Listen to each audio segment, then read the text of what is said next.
ناظرین محترم السلام علیکم۔ ناظرین محترم، شیخ رشید پاکستان ریلوے سے میزائل تو نہیں بنوا سکے اور نہ ہی پاکستان ریلوے سے ملک کے تمام اسٹیل مل چلوا سکے، لیکن انہوں نے وزارت داخلہ کا قلمدان سنبھال لیا ہے۔ اسی طریقے سے سواتی صاحب، اعظم سواتی، جو نارکو ٹیکس کے وزیر تھے، وہ ملک میں منشیات کی سمگلنگ وغیرہ روکنے میں، بچوں کے ہاتھوں سے ہیروئن کی پوڑیاں چھیننے میں تو کامیاب نہیں ہو سکے، لیکن اب وہ ریلوے کے وزیر بن گئے ہیں۔ اب دیکھیں ریلوے کیسے دوڑتی ہے، کیسے بھاگتی ہے، کیسے ریلوے میں ترقی ہوتی ہے۔ اور بریگیڈیئر اعجاز شاہ صاحب، جو وزارت داخلہ کا قلمدان تو صحیح طریقے سے نہیں سنبھال سکے، لیکن اب وہ منشیات فروشوں سے جنگ کریں گے۔ یہ ہے تبدیلی جو کل ہماری وفاقی حکومت میں آئی۔ ان پر بات کرنے سے پہلے میں آپ سے گزارش کروں گا کہ اگر آپ نے ابھی تک اپیل چینل کو سبسکرائب نہیں کیا تو سبسکرائب کریں، بیل کے نشان کو پریس کریں، پروگرام کو لائک کریں اور شیئر کریں تاکہ ہم خیال دوستوں تک ہماری باتیں پہنچتی رہیں۔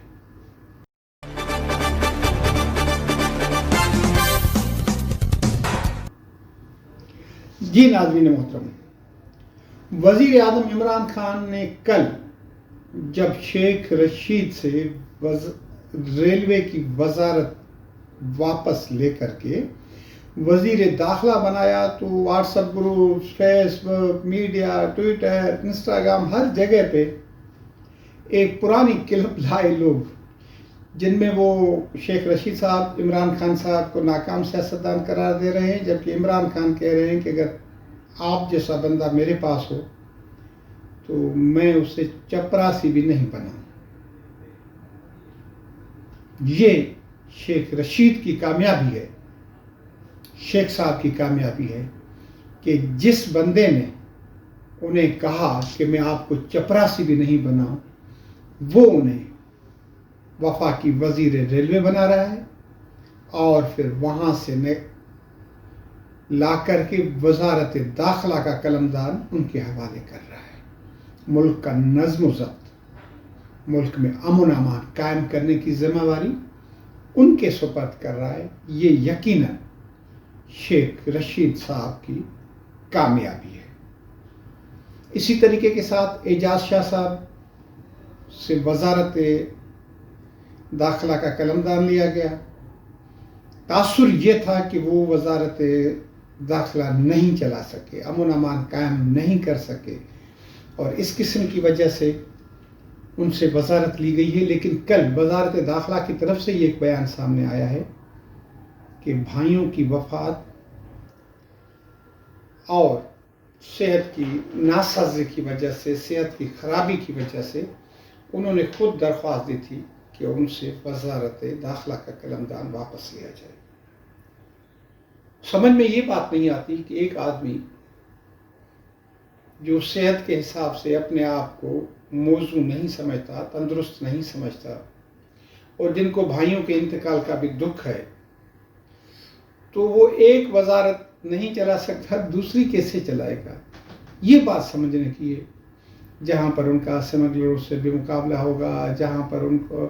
جو بڑی بڑی مچھلیاں ہیں، ان اینٹی نارکوٹکس کا انسداد منشیات کا وزیر بننا کوئی معمولی بات نہیں ہے نا۔ اس کے لیے الگ سے ایک ڈپارٹمنٹ ہے۔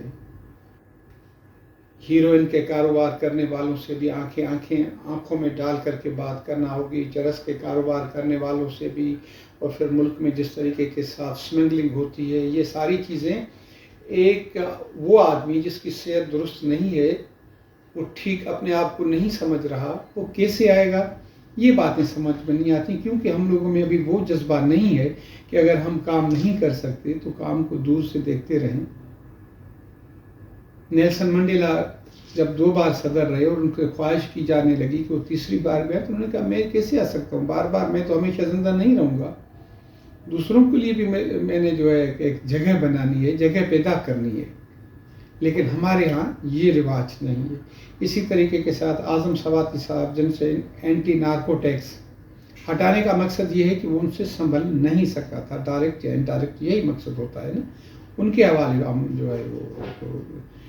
یہ ریلوے کر رہے ہیں، ریلوے جو کہ ایک وفا کا بہت بڑا ادارہ ہے۔ شیخ رشید صاحب کبھی ریلوے سے میزائل بنواتے تھے، کبھی یہ کہتے تھے کہ وہ پاک ملک کی تمام اسٹریٹ میں چلا سکتا ہے، اور حالت یہ ہے کہ عدالت کے تعاون کے باوجود، عدالت کے احکامات کے باوجود، عدالت کی مکمل طور پر سپورٹ کے باوجود وہ کراچی میں سرکولر ریلوے نہیں چلا سکے۔ اور اب وزارت داخلہ ان کو دے دی گئی ہے۔ بالکل یہ ایسے لگ رہا ہے، حالانکہ آپ کو یاد ہوگا کہ وزیر اعظم عمران خان نے حکومت کی تشکیل کے وقت یہ کہا تھا کہ وہ ہر 3 ماہ کے بعد وزیروں کی پرفارمنس دیکھیں گے، خود دیکھیں گے، اور پرفارمنس کی روشنی میں ان سے یا تو قلمدان وزارت کے واپس لیں گے یا ان میں رد و بدل کریں گے، یا مطلب ان کو وزیر رہنے نہیں دیں گے۔ لیکن 26 مہینے گزر گئے ہیں، وزیروں کی پرفارمنس کیا ہے کیا نہیں ہے یہ مجھ سے بہتر آپ جانتے ہیں، مجھ سے بہتر پاکستان کی قوم جانتی ہے، مجھ سے بہتر پاکستان کا میڈیا جانتا ہے۔ کل ایک اور بھی کام ہوا، وہ یہ کہ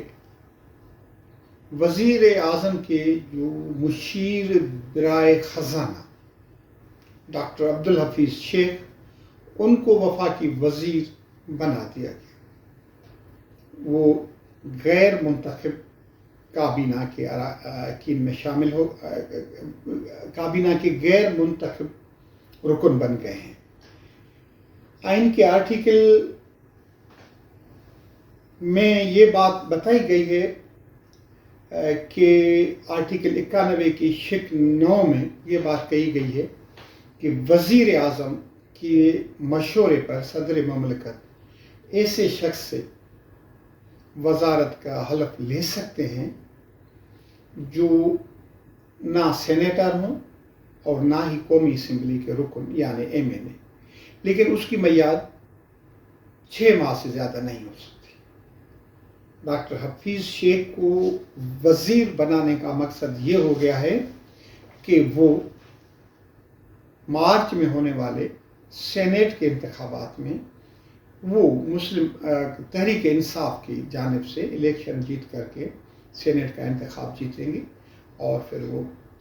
سینیٹر بن جائیں گے۔ حفیظ شیخ نے اسی طریقے سے انٹری، وہ پہلے ارباب رحیم کے دور میں سندھ کے وزیر خزانہ تھے، پھر وفاق میں چلے گئے، وزیر خزانہ بن گئے، اور پھر وہ پیپلز پارٹی کی حکومت آئی تو پیپلز پارٹی کے پہلے وزیر بنے، پھر پیپلز پارٹی نے انہیں سینیٹر منتخب کروایا۔ جس طریقے سے انہوں نے پیپلز پارٹی میں انٹری دی تھی، تحریک انصاف میں بھی یہ ان کی انٹری اس طریقے سے ہے۔ اور ان کو وزیر بنانے کا لیے ہائی کورٹ اسلام آباد نے جو فیصلہ دیا تھا کہ کوئی بھی غیر منتخب شخص وفاقی کابینہ کی کمیٹیوں کا سربراہ نہیں بن سکتا، کیونکہ حفیظ شیخ اس وقت غیر منتخب تھے، اس لیے وہ کابینہ کی کمیٹیوں کے سربراہ نہیں بن سکتے تھے۔ اسی لیے یہ جو راستے کی ایک بریکر تھا اس کو ہٹا دیا گیا ہے۔ لیکن اب سوال یہ پیدا ہوتا ہے کہ حفیظ شیخ کی طرح ڈاکٹر عشرت حسین، عبدالرزاق داؤد، ندیم بابر، شہزاد اکبر اور ڈاکٹر فیصل سلطان، یہ 5 افراد بھی وفاقی کابینہ کا حصہ ہیں صلاح کار کے طور پر، خاص معاون کے طور پر۔ تو اب ان کا کیا بنے گا؟ کیا ان کو بھی وفاقی وزیر بنا دیا جائے گا؟ کیونکہ یہ بھی کابینہ کے کئی کمیٹیوں کی سربراہی اپنے پاس رکھتے ہیں، یا ان کو سربراہی سے الگ کر دیا جائے گا؟ اس وقت وفاقی وزراء کی تعداد جو ہے وہ ڈاکٹر حفیظ شیخ کے وفاقی وزیر بننے کے بعد 27 سے بڑھ کر 28 ہو گئی ہے۔ وزرائے مملکت 3 ہیں، مشیر 5 سے کم ہو کر کے 4 رہ گئے کیونکہ حفیظ شیخ جو ہے وہ وفاقی وزیر بن گئے، معاون خصوصی 16 ہیں۔ اسی طرح جو مجموعی تعداد جیسے پہلے 51 تھی وہ اب بھی 51 ہے۔ عمران خان صاحب اقتدار میں آنے سے پہلے کہتے تھے کہ وہ اپنی وزارت کابینہ کی جو تعداد ہے وہ بہت کم رکھیں گے، یعنی وہ 15-16 تک کہتے تھے، اور 18ویں آئینی ترمیم کے بعد بہت بڑے محکمے جو تھے، بہت بڑے ڈپارٹمنٹس جو تھے، وہ وفاق سے نکل کر کے بہت بڑی جو ذمہ داریاں تھیں وہ وفاق سے نکل کر کے صوبوں کو منتقل ہو گئی ہیں، لیکن وزارتوں پہ ان چیزوں کا کوئی اثر نہیں پڑا ہے، اور وزیر بدستور بڑھتے ہی، وزیر، مشیر اور خاص معاونین وہ بڑھتے ہی چلے جا رہے ہیں۔ اب دیکھنا ہے کہ ایک کل جس طریقے کے ساتھ یہ ویڈیوز وغیرہ شیئر کی جا رہی تھی، تو ایک صاحب نے پھر یہ لکھا کہ جنگل میں جانور آپ میں جمع ہوئے بیٹھے، اور یہ وہ کہا کہ بھائی حالات کیسے ہوں جنگل کے، ٹھیک ہوں؟ تو انہوں نے کہا کہ جی بادشاہ ہمیشہ شیر کے پاس رہتی، لہذا اب شیر کو ہٹا کر کے کسی اور جانور کو جنگل کا بادشاہ بنا دیا جائے تو حکومت بہتر ہو سکتی ہے، جنگل کا قانون اچھے طریقے سے چل سکتا ہے۔ تو جو یہ قرۂ فال تھا، قرۂ فال وہ ایک بندر کے حق میں نکلا، بندر جنگل کا بادشاہ بن گیا۔ 4-5 دنوں کے بعد ایک ہرن، مادہ ہرن، وہ بندر کے پاس آئی کہ بادشاہ سلامت، میرا بچہ شیر اٹھا کے جا رہا ہے، اس کو چھڑا دے۔ تو بادشاہ سلامت کبھی اس شاخ پہ، کبھی اس شاخ پہ، کبھی اس درخت پہ، کبھی اس پیڑ پہ، اس طریقے سے چھلانگیں لگانے لگا۔ تو ہرن نے کہا ہے کہ بھائی میرا وہ بچہ لے کے جا رہا ہے اور آپ نے اس کو چھڑوانے کے لیے کیا کر رہے ہیں آپ؟ تو وہ کہا آپ دیکھ نہیں میں چھلانگیں نہیں مار رہا ہوں، میں کام نہیں کر رہا ہوں آپ کا۔ وزارت کی تبدیلیوں سے ایک وزیر کو اس طرف سے اٹھا کر کے اس طرف بٹھا دینا، اس طرف سے اٹھا کر اس طرف بٹھا دینا، لوگ کہہ رہے یہی کام تو ہو سکتا ہے جنگل کے قانون والا، جنگل کی بادشاہت والا، لیکن اس میں نظام کے سدھرنے کی جو امید ہے وہ نظر نہیں آ رہی۔ شیخ رشید وزیر داخلہ بننے کے بعد وزیر اعظم سے ملے، ان کا شکریہ ادا کیا، بریگیڈیئر اعجاز صاحب بھی وزیر اعظم سے ملے، سواتی صاحب بھی وزیر اعظم سے ملے۔ شیخ رشید نے اپنے گھر لال حویلی میں پریس کانفرنس بھی کی، اور ان کا یہ کہنا تھا کہ وہ وزیر داخلہ بننے کے بعد جدید ترین بارڈر مینجمنٹ سسٹم کو روشناس کروائیں گے، تاکہ جو یہ سمگلنگ وغیرہ ہوتی ہے اور امیگریشن کا جو نظام وہ بہتر کرائیں گے، تاکہ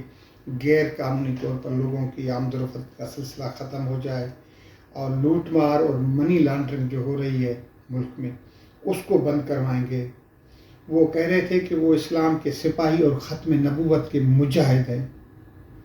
اور مدرسوں کے لیے کہہ رہے تھے کہ وہ مدارس اسلام کے مینار ہیں۔ انہوں نے ایک شعر بھی پڑھا، یہ شعر ہم کراچی والوں کو بہت یاد ہے اور بڑے عرصے سے یاد ہے کہ وفا کرو گے وفا کریں گے، جفا کرو گے جفا کریں گے، ہم آدمی ہیں تمہارے جیسے، جو تم کرو گے وہ ہم کریں گے۔ وہ یہ شعر پی ڈی ایم والوں کو سنا رہے تھے، جبکہ ایم این اے میاں جاوید لطیف جن کا تعلق مسلم لیگ نون سے، انہوں نے یہ کہا ہے کہ شیخ رشید کو وزیر داخلہ بنانے کا مقصد یہ ہے کہ وہ پی ڈی ایم والوں کو جو ہے وہ ان کے ساتھ ٹکراؤ میں آ جائیں، ان کے خلاف کارروائیاں کریں اور ان کے خلاف جو ہے وہ سختی کریں، کیونکہ حکومت کو پتہ چل گیا ہے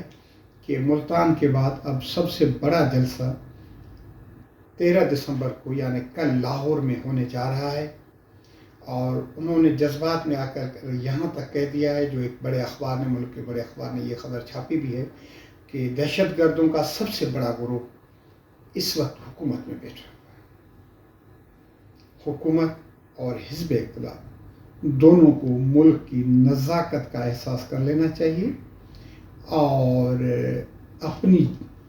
حکومت اپنے دامن اخلاق کو ہاتھ سے جانے نہ دے، اور اپوزیشن کو بھی چاہیے کہ جب بات کرے تو وہ سلجھے ہوئے طریقے سے، الزام بازی سے ایک دوسرے پر الزام بازی سے باز رہیں، کیونکہ ملک ہمارا اس وقت الزام بازی کا متحمل نہیں ہو سکتا۔ اپنے بھائی، اپنے دوست شیر محمد خواب کو اوپن سیکرٹ سے اجازت دیں۔ خدا حافظ۔